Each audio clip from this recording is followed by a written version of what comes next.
Hello again, friends. Today we're going to read Paddington by Michael Bond, illustrated by R.W. Alley.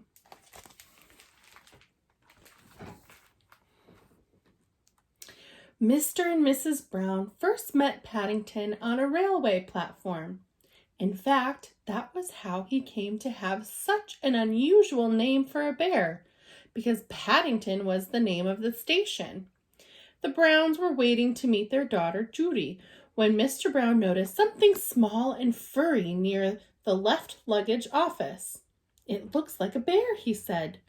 "A bear?" repeated Mrs. Brown. "In Paddington Station? Don't be silly, Henry. There can't be."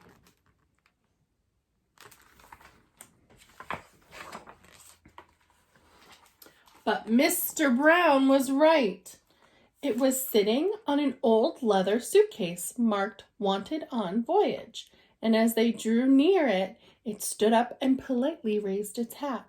"Good afternoon," it said. "May I help you?" "It's very kind of you," said Mr. Brown, "but as a matter of fact, we were wondering if we could help you." "You're a very small bear," said Mrs. Brown. "Where are you from?" The bear looked around carefully before replying. "Dark as Peru. I'm not really supposed to be here at all. I'm a stowaway."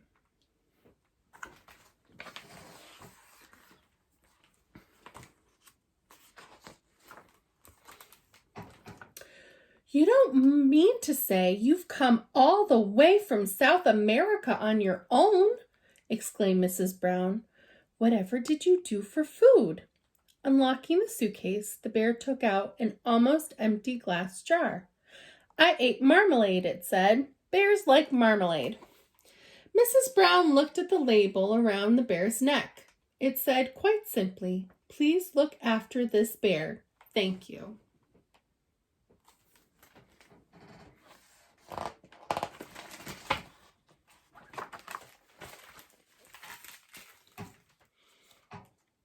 "Oh, Henry," she cried, "we can't leave him here all by himself. There's no knowing what might happen to him. Can't he come home and stay with us?" "Stay with us?" repeated Mr. Brown nervously. He looked down at the bear. Would you like that?" he asked. "That is," he added hastily, "if you have nothing else planned." "Oh, yes," replied the bear. "I would like that very much. I've nowhere to go, and everyone seems in such a hurry."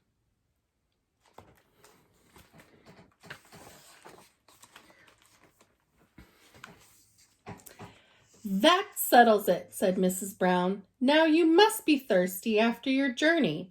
Mr. Brown, can get you some tea while I go and meet our daughter Judy." "But Mary," said Mr. Brown, "we don't even know its name." Mrs. Brown thought for a moment. "I know," she said. "We'll call him Paddington, after the station." "Paddington," the bear tested it several times to make sure. "It sounds very important." Mr. Brown tried it out next. "Follow me, Paddington," he said. "I'll take you to the snack bar."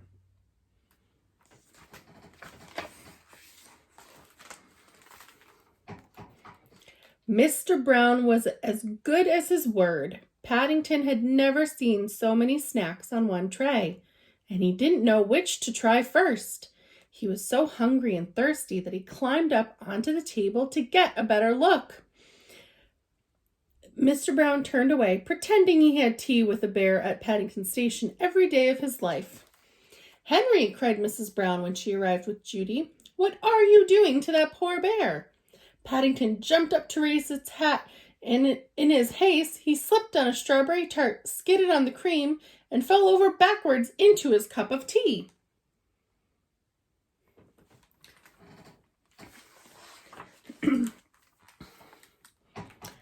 "I think we'd better go before anything else happens," said Mr. Brown.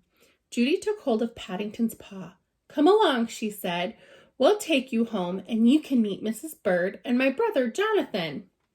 Mrs. Brown led the way to a waiting taxi. "Number 32 Windsor Gardens, please," he said. The driver stared at Paddington.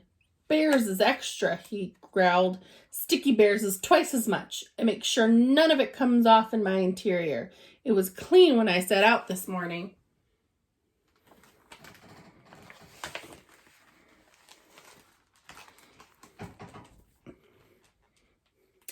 The sun was shining as they drove out of the station, and there were cars and big red buses everywhere.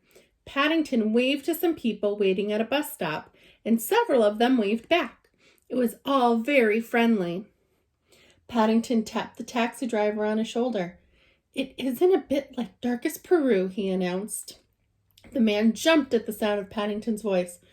"Cream," he said bitterly. "Cream and jam all over my coat." He slid the little window behind him shut. "Oh, dear Henry," murmured Mrs. Brown. "I wonder if we're doing the right thing."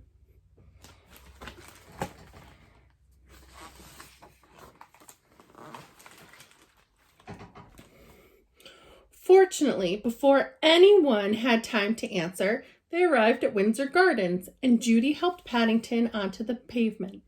"Now you're going to meet Mrs. Bird," she said. "She looks after us. She's a bit fierce at times, but she doesn't really mean it. I'm sure you'll like her." Paddington felt his knees begin to wobble. "I'm sure I shall if you say so," he replied. "The thing is, will she like me?"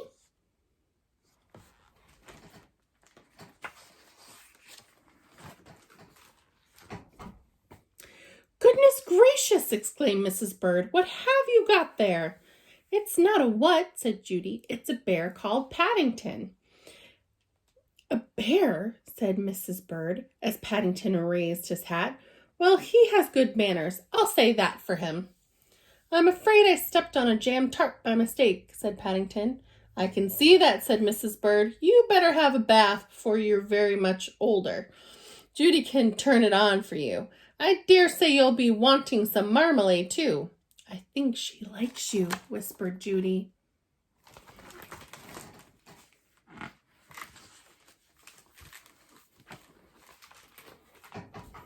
Paddington had never been in a bathroom before.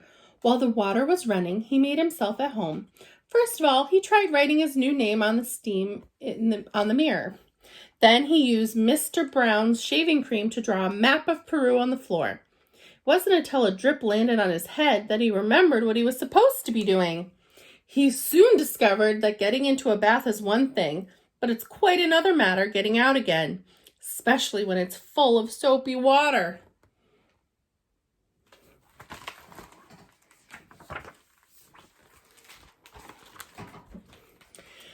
Paddington tried calling out, "Help!"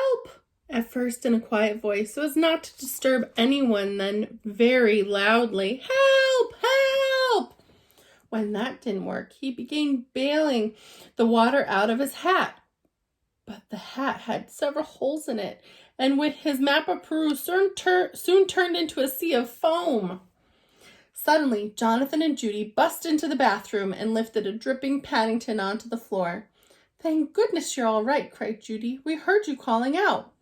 "Fancy making such a mess," said Jonathan admiringly. "You should have pulled the plug out." "Oh," said Paddington, "I never thought of that."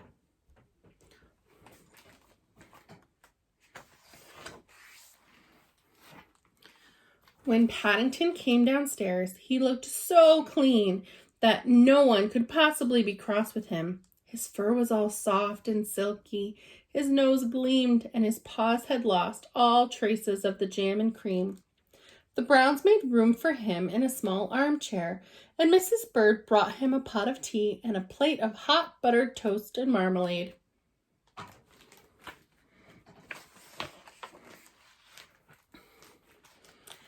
"Now," said Mrs. Brown, "you must tell us all about yourself. I'm sure you must have had lots of adventures." "I have," said Paddington earnestly. "Things are always happening to me. I'm that sort of bear." He settled back in the armchair. "I was brought up by my Aunt Lucy in darkest Peru," he began, "but she had to go into a home for retired bears in Lima." He closed his eyes thoughtfully, and a hush fell over the room as everyone waited expectantly.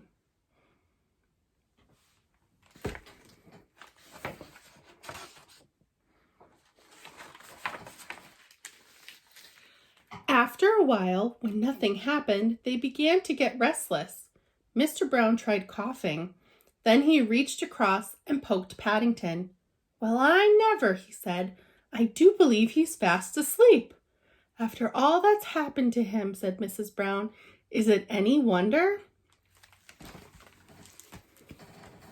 So, does Paddington remind you of any of the other characters that we've read about?